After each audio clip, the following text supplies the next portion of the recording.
duda. Oye, hay tantos temas. Yo quisiera también hablar un poquito sobre la manifestación. Fíjate, estaba yo hablando lo voy a decir porque pues hay que decir las cosas, ¿no? Estaba yo el lunes, aunque usted no lo vea, tuve a Fabricio, y Fabricio me decía que ahí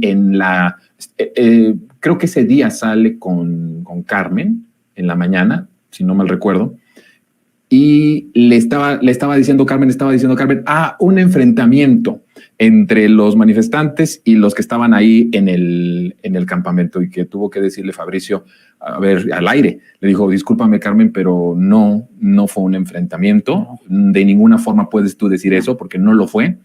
Y coincidíamos Fabricio y yo de que es la elección del poder fáctico por transitar a través de la vía de la violencia, que es peligrosísimo en momentos en donde la derecha política está muy acotada, donde los medios que representan esa derecha mediática también pierden una credibilidad muy grande, todos los días son desmentidos, todos los días algunos piden disculpas como Ciro Gómez Leiva, otros ya ni piden disculpas cuando los cachan abiertamente en sus fake news, pero en un momento de estos es peligroso que el poder fáctico sea el que reprima. No viene la represión del Estado que tiene el monopolio de la violencia, sino viene de los poderes fácticos, de las asociaciones fachada de Claudio X González, de un sinnúmero de personas que están ahí, que ya están eligiendo transitar por la vía violenta, de aplastar y de desalojar y robar lo que estaban haciendo un grupo de ciudadanos en ese momento muy legítimos, ¿no?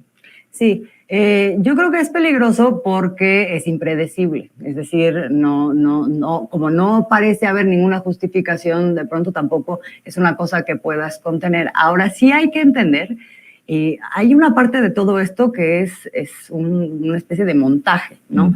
Que lo que intenta es que se piense, ¿no? Y se intentó mediatizar de esa manera, que hay un conjunto grande de gente que está en desacuerdo con la discusión y el debate público que se está teniendo alrededor del Poder Judicial, ¿no? Eso no es estrictamente real.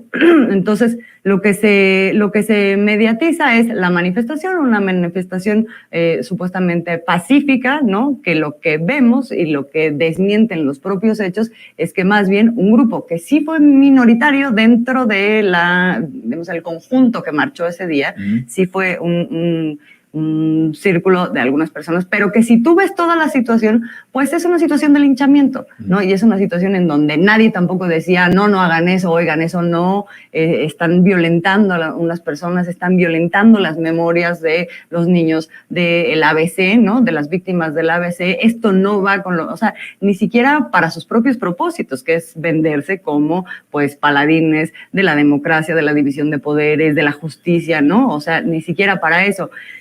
Desde ese punto de vista es peligroso, pero al mismo tiempo creo que hay que dimensionarlo dentro de lo que más ampliamente está sucediendo, que es justo revela pues una desesperación en el marco de un gran despertar de la gente y de una gran participación social, en donde lo que vemos es que en la medida en que eso se da, en realidad se neutralizan este tipo de expresiones, ¿no?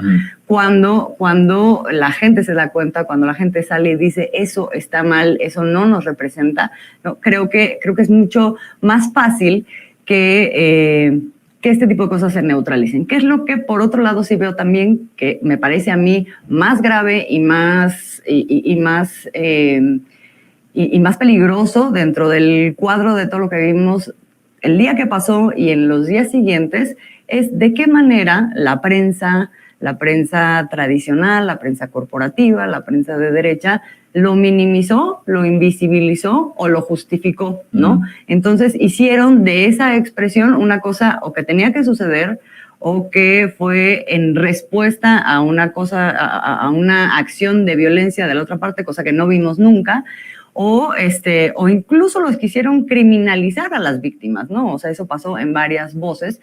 Y en lo que estuve revisando de la prensa de el día siguiente, los 2 días grandes que se discutió este asunto, pues en realidad el gran silencio que se creó en las portadas cuando, si uno recuerda, hace unas semanas hubo otra marcha en donde se dieron expresiones simbólicas con las que uno también puede no estar de acuerdo, ¿no? El tema de los ataúdes, con la representación del Poder Judicial o de la ministra presidenta Norma Piña, puedes no estar de acuerdo con eso, pero son simbólicos. Aquí no hubo una agresión directa, ¿no?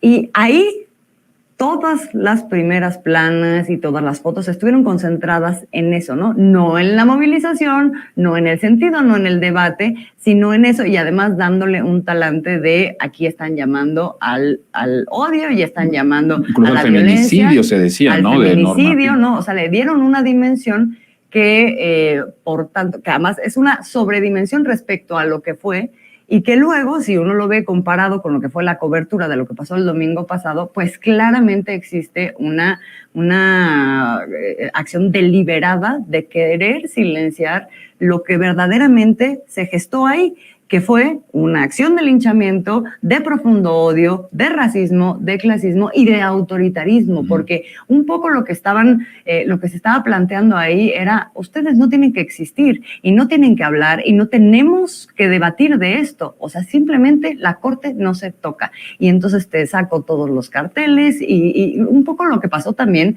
con los que pegaron de García Luna y de todo esto que después del juicio salió en la marcha del INE, ¿no? O sea, la acción inmediata es una acción autoritaria de silenciar, de no queremos que la gente sepa lo mierda que somos. Todo esto, Azul, en un contexto de dos crisis profundas que yo veo en el país, dos crisis muy profundas que se están acelerando mucho. Por un lado, creo que la derecha está pasando por el peor momento histórico en el país, en México. Nunca había habido, yo digo que están en una amenaza de extinción de los nombres y apellidos que representan esa clase política de derecha, esa clase política del PRIAN está en peligro de extinción. No es viable que esos nombres y esos apellidos compitan por puestos políticos y mucho menos a la presidencia de la República, ¿no? Si tú ves las encuestas, hay un rechazo absoluto y una cercanía con el proyecto del López Obrador. Y por otro lado, una crisis del Poder Judicial, que también ya se asume como parte de este poder de derecha, como parte de este poder, conservador, que el propio presidente lo ha dicho, ¿no? ¿Cómo ves este debate tan importante? Es un momento ya decisivo donde ya no es viable que la Corte, no solo la Corte, sino el Poder Judicial en su conjunto, continúe como está. O sea, el sistema del Poder Judicial, todo ese sistema ya se agotó, ya no da de sí, ya provoca injusticias todos los días con miles de mujeres y hombres que están, y más mujeres que están en los reclusorios purgando una condena, más bien estando ahí sin condena, o que están ahí por delitos menores, o que están ahí porque son indígenas, o que están ahí porque no pueden pagar un traductor o un abogado. Eso por un lado, y por el otro, abiertamente dando amparos al por mayor, a delincuentes, a personas del poder económico, y esto sin dudar, y además otra cosa, tratando de parar las obras de transformación a través de una interpretación muy vaga de las leyes, de la forma de que está afectando los derechos humanos de una persona, entonces cancelamos toda, ¿no? Lo cual también no es del todo legal. Jaime Cárdenas me lo decía aquí el lunes. Entonces, a ver, Azul, dime, ¿cómo ves esta parte por estas dos crisis, por el lado del Poder Judicial y por el otro lado la derecha en México? A ver, del Poder Judicial creo que estamos viviendo un tiempo interesantísimo y que además es un privilegio estarlo viviendo porque es eminentemente revolucionario. Es como la última fase no sé si la última, pero yo creo que sí una de las más importantes de esta revolución pacífica que se planteó con la llegada de este gobierno, ¿no? O sea, vamos a llevar al poder a alguien que sí represente los intereses populares, ¿no? Y entonces pudimos llegar electoralmente. Vamos a llevarlo también al Congreso, vamos a poder materializar y aterrizar un montón de objetivos que tienen que ver con las razones que nos llevaron al poder. Pero había esta parte que, pues, digamos, quedó fuera de esa revolución, que es el Poder Judicial. Ha venido haciendo este diagnóstico el presidente y a mí me parece que es muy acertado. O sea, el Poder Judicial se mantiene, pues, como el último bastión de una oligarquía que en la medida en que no puede prevalecer en el Congreso, no puede prevalecer en las elecciones, no puede convencer, entonces ahora todo lo va a judicializar, ¿no? Y este Poder Judicial pues se vuelve una respuesta muy clara a esos grupos de interés que están intentando pues todavía hacer, pues imponer su ley, imponer sus intereses, aunque sean minoría, y una minoría cada vez más en crisis, que es la crisis de la derecha en nuestro país, que de todas maneras no hay que subestimar.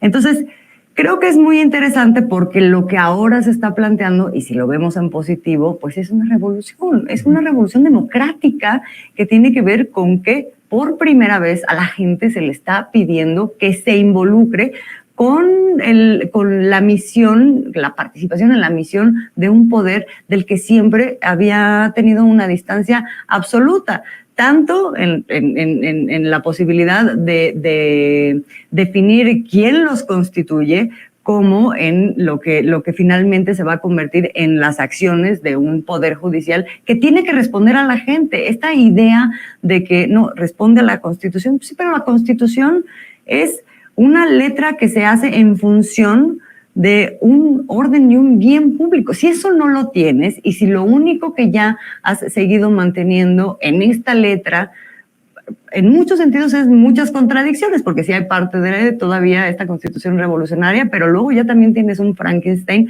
que no responde a eso, y que en la medida en que tienes ministros que están coludidos con ciertos sectores y ciertas agendas, entonces ya la interpretación se vuelve solamente para atender a esas agendas, ¿no?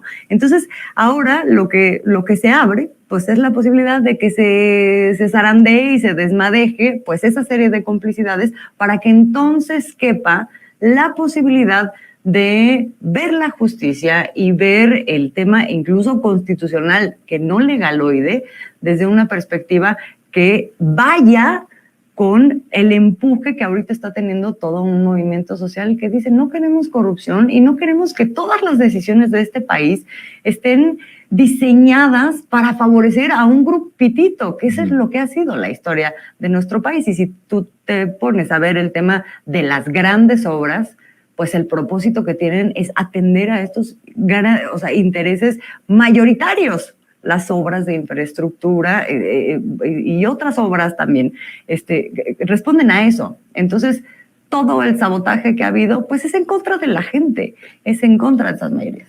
Antes de pasar a la respuesta a lo de la derecha, de cómo la ves, esto que dices es muy importante, porque además lo que estamos viendo es al Poder Judicial como un elemento que está parando el proceso de pacificación. Es decir, mientras un sistema judicial le siga garantizando a los políticos corruptos, a los del crimen organizado, a los narcotraficantes, una impunidad, por más que tú sigas empujando un proceso de pacificación como el que está echado a andar en el país desde 2018, donde se termina la guerra y entonces vamos a las causas, vamos a crear una guardia por primera vez, una guardia que dé seguridad al pueblo, que dé seguridad a los ciudadanos, no vas a poder transitar por el proceso de pacificación. Por eso se hace tan urgente que el Poder Judicial sea renovado, pero no renovado cosméticamente, sino renovado de fondo. Pero las resistencias para que esto suceda, Azul, van a ser tremendas. Yo creo que igual o mucho más grandes que la del Poder Ejecutivo. Claro. Que ahí es donde, a ver qué piensas. Porque de alguna manera, digamos, el cálculo fue, bueno, ok, llega, pero todavía tenemos todas estas instituciones. Lugar, claro, Ajá. todas estas instituciones, porque además, bien lo dices, no es nada más el Poder Judicial, son todas las instituciones autónomas que se diseñaron como gobiernos paralelos para justamente acotar toda acción del Ejecutivo. Con eso llegó este gobierno y con eso ha hecho muchas cosas. Sin embargo, hay cada vez más claras señales de que pues no lo van a dejar seguir avanzando. Entonces, en esa medida es que se vuelve muy importante pues toda esta discusión que tiene que ver con de qué manera podemos modificar eso, y eso pasa otra vez por lo electoral, por el 2024 y por conseguir mayorías que permitan tomar esas definiciones. Vamos a ir a ese tema.